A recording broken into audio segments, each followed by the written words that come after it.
Don Rodrigo Marín nos va a hablar entonces de manejo integrado de vectores y gestión de hoteles inspeccionados. Es un tema que yo creo que nos entiende. Rodrigo, muchas gracias. Bueno, muchas gracias de verdad por la invitación.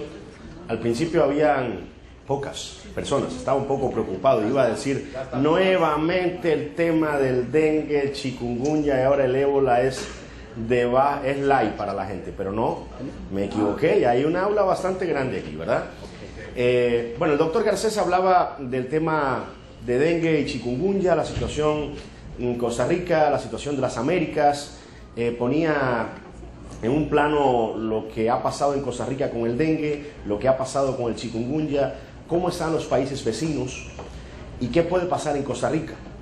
Y también hablaba de dos mosquitos, uno que se llama Aedes aegypti y otro que se llama Aedes albopictus, que conviven con nosotros hace algunos años y que son los causantes tanto del dengue como de la fiebre chikungunya. La próxima. Esa es una diapositiva que le tomo a la Fundación Bill Gates, donde ponen el ejemplo de los animales más letales. Y por ejemplo, hablan del tiburón, que cada vez que hablamos de tiburón decimos hay peligro de muerte. Pues las muertes por tiburón a nivel del mundo son 10, ¿verdad? Hablamos por ejemplo de los lagartos, ¿verdad? Y ponemos que hay unos 1000 personas que mueren por base de cocodrilos o lagartos en el mundo. El hombre incluso con sus guerras es capaz de matar 475.000 personas al año. Los homicidios, las guerras, etcétera, etcétera. Pero hay otro que es peor, que son los mosquitos, que matan a 725.000 personas al año. Es decir, el animal más letal del mundo es el mosquito. Y créanme que mejoramos mucho, porque si hubiéramos hecho ese estudio hace 3 años, aparecerían los 3 millones de personas mínimo que morían en África a raíz de la malaria. Es decir, que hemos mejorado, pero sigue siendo el animal más letal del mundo. Próximo. Con relación a los antecedentes, las enfermedades transmitidas por vectores o por mosquitos continúan siendo un gran problema de salud pública en las Américas, afectando a las poblaciones más pobres y marginadas. Es real, esas son fotos reales y fotos que cuesta trabajo, más trabajo de ver en Costa Rica que en otros países, pero también se pueden ver acá. Próximo. Una de las cosas más importantes que tiene que ver con el tema de las enfermedades transmitidas por mosquitos son el tema del cambio climático. Por ejemplo, ahí le pongo yo al osito encima de un copo de hielo, por decirlo así, ahí aferrado, ahí guapeándola, ¿no? Y aquí a la izquierda, pues, algo que ejemplifica cómo todos los humanos estamos corriendo hacia arriba para el tema de la Tierra. El incremento de la población, la migración y los cambios climáticos representan un riesgo para el brote de enfermedades transmitidas por mosquitos. Estas son algunas de las enfermedades que, si hay un cambio climático y un cambio climático de 1 o 2 grados, pudiesen generar miles o millones de casos de enfermedades a nivel del mundo. Por ejemplo, la malaria, que Costa Rica es un ejemplo a nivel del mundo hoy de erradicación de la malaria. No tenemos ningún caso, bueno, tenemos un caso autóctono, pero no de transmisión vectorial. Es altamente probable con el cambio climático que afecte a muchos países. También está el tema del dengue, muy probable, y eso es lo que ha pasado en los últimos años. Ha habido un impacto en el cambio climático, no sé si ustedes se han dado de cuenta, pero Costa Rica, por ejemplo, antes había más frío, había más fresco. Hoy sacamos los abrigos solo en algunas situaciones especiales. Y eso se ve en el tema de las enfermedades. Fiebre amarilla, oncocercosis, quistosomíasis y filariasis linfáticas, entre otras.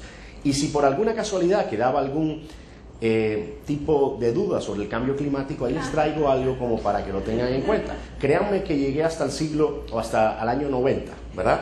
No quise pasarme de ahí. Próximo. La realidad es esa, es decir, un niño muy preocupado, ¿verdad?, con muchos mosquitos a nivel mundial. Próximo. Aedes aegypti, Aedes albopictus, el doctor hablaba, ¿verdad?, con relación a la Aedes aegypti y la Aedes albopictus. El Aedes aegypti está más estrechamente ligado al ser humano, vive más cerca de la casa, vive dentro de las casas, se alimenta principalmente de humanos. Los mosquitos adultos descansan en los interiores de la casa, a diferencia de la Aedes albopictus, que le gusta más la sangre de los animales, es más salvaje, ¿verdad? Es decir, le gusta más el campo que dentro de las casas, aunque verdaderamente en Costa Rica, y van a ver una diapositiva donde la voy a ejemplificar, el Aedes albopictus ha aumentado considerablemente su expansión en Costa Rica y en este momento ha conquistado los sitios de cría habituales que tenía la Aedes aegypti, desplazándolo en algunos lugares. Próximo. ¿Cuáles son los determinantes para que haya muchos mosquitos? ¿Verdad? Número uno, el tema socioeconómico. Desgraciadamente, a mayor pobreza, mayor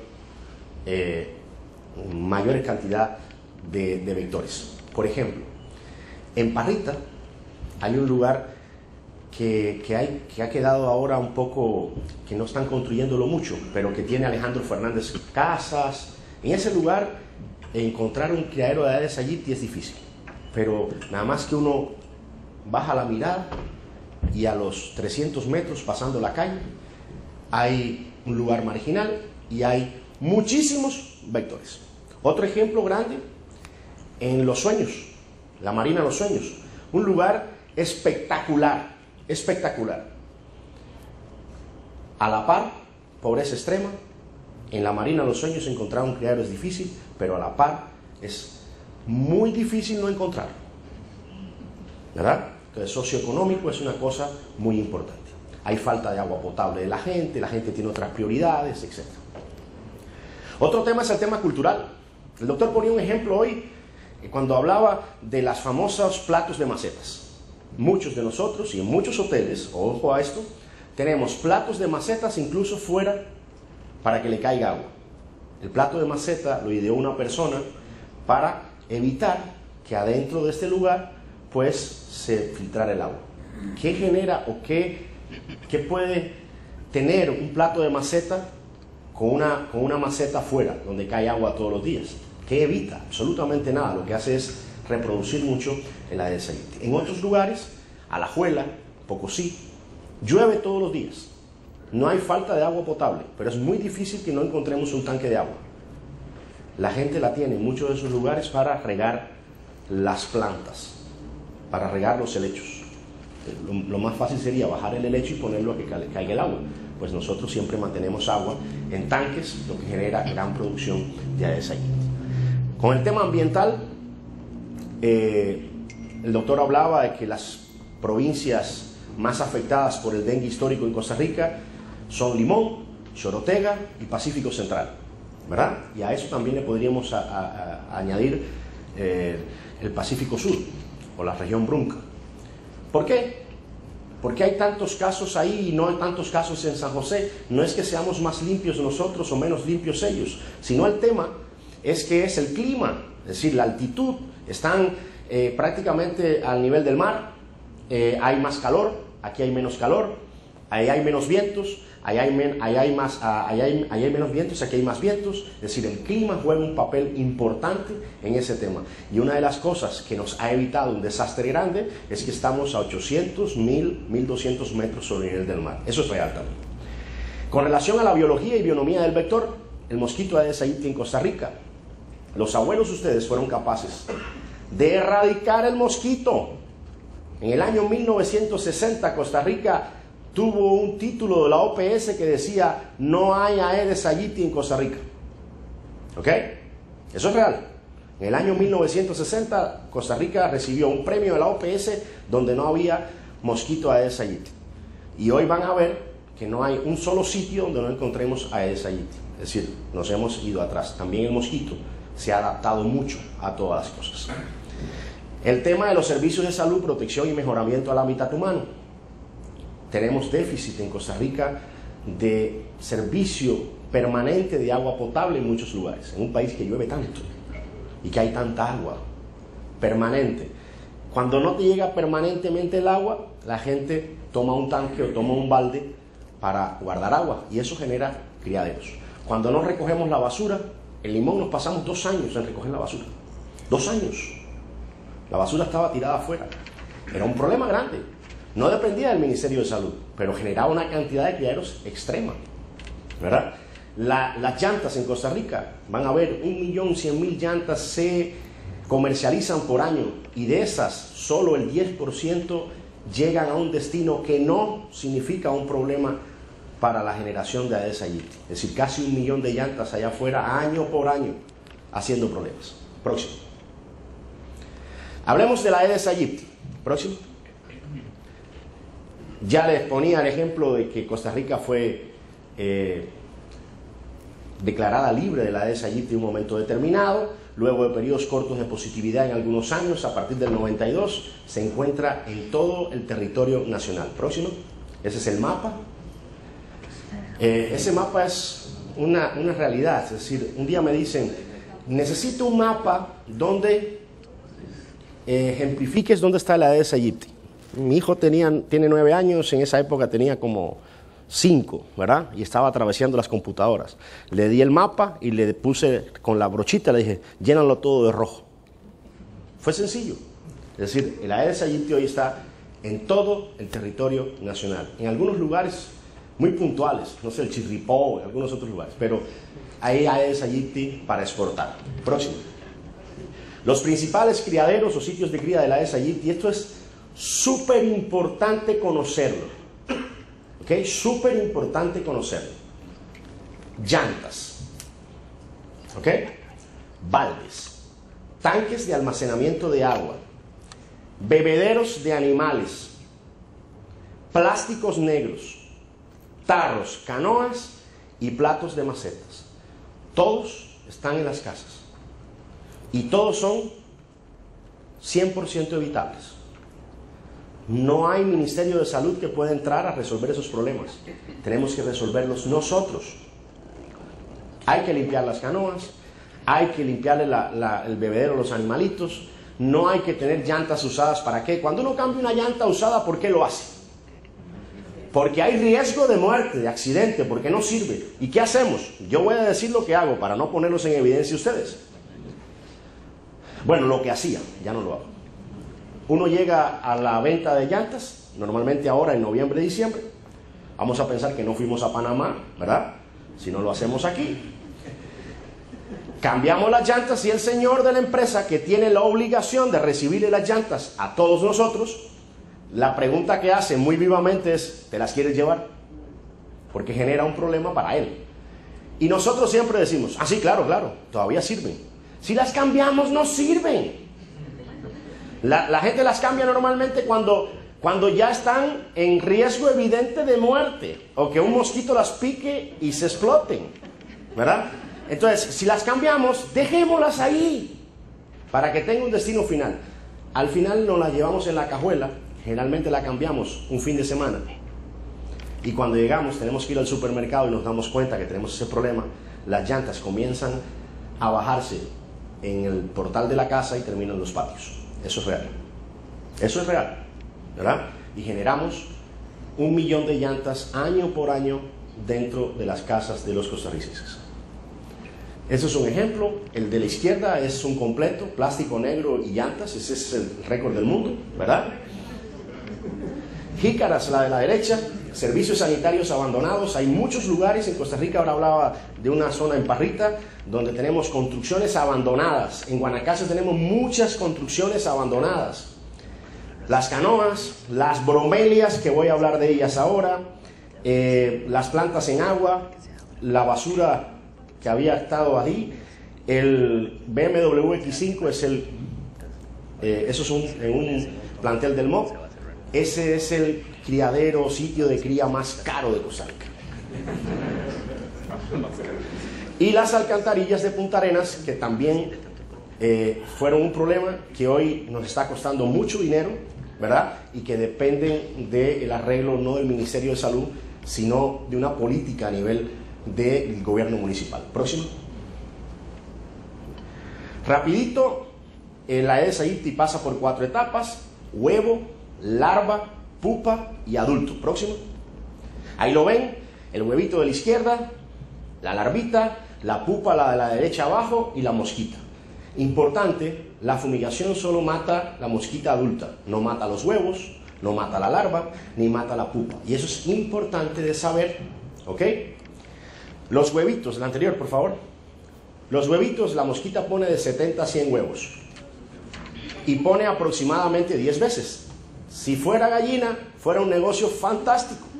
Pone de 700 a 1000 huevos de vida, ¿ok? De 700 a 1000 huevos de vida. Se podrán imaginar que la lucha nuestra es una lucha campal, día por día. Próximo. Ahí se los ejemplifico. La larvita es la que hay que, primero, evitar que los huevos se pongan. Y luego, cuando estemos con las larvas, evitar la larva. Si no pasa por huevo, no pasa por larva, no pasa por pupa, no hay mosquitos. Y si no hay sitios de cría, no hay mosquitos. ¿Ok? Próximo. Con relación a la Aedes albopictus o el mosquito tigre asiático, próximo. Esos son los sitios donde lo hemos encontrado. La siguiente. Antes era en algunos pocos sitios. Lo he tenido que aumentar prácticamente día por día. En toda la provincia de Limón hay documentado la presencia de la Aedes albopictus, en todos los cantones de la provincia de Limón. Mucho más evidente en Guásimo y el cantón de Pocosí. En la provincia de Heredia lo hemos encontrado en Sarapiquí. La densidad vectorial más alta de Aedes albopictus de este país está en Sarapiquí, de verdad, de Aedes albopictus. Luego, en la provincia de Alajuela, y eso es nuevo, barrio El Erizo, en Alajuela. Lo tenemos ahí a doblar, barrio El Erizo en Alajuela. En la Huetar Norte, en todo lo que es Boca Arenal, Venecia, Pital de San Carlos, Monterrey, Muelle de Florencia, Fortuna de San Carlos, La Tigra y Aguasarcas. En la región occidente, Chachagua, San Isidro, Salvador, Valle Azul y Bajo de los Rodríguez. Ya en la provincia de Heredia toqué el tema. Provincia de Guanacaste, antes solo lo habíamos encontrado en Liberia. Hoy, Liberia, Carrillo, Santa Cruz, Nicoya, y Upala y Avangares. Provincia de Punta Arenas, lo vimos solamente en la península. Hoy lo tenemos en Barranca, Punta Arenas, Centro, Parrita, Cóbano y Corredores. ¿Ok? Y en la provincia de San José, la Carpio, en el año 2013, y este año en la Uruca.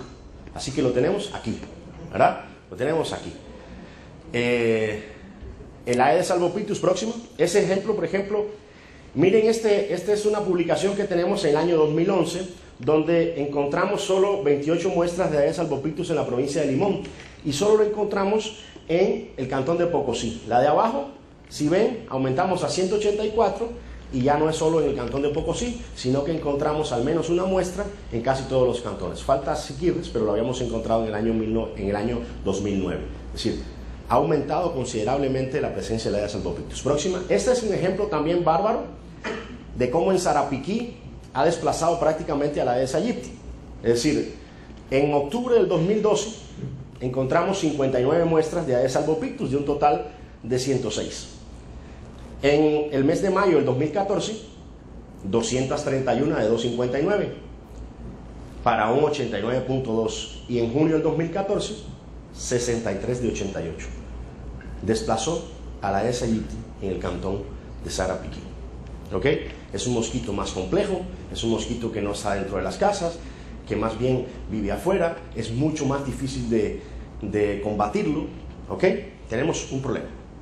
Este es en Carrillo, Guanacaste, mayo del 2014,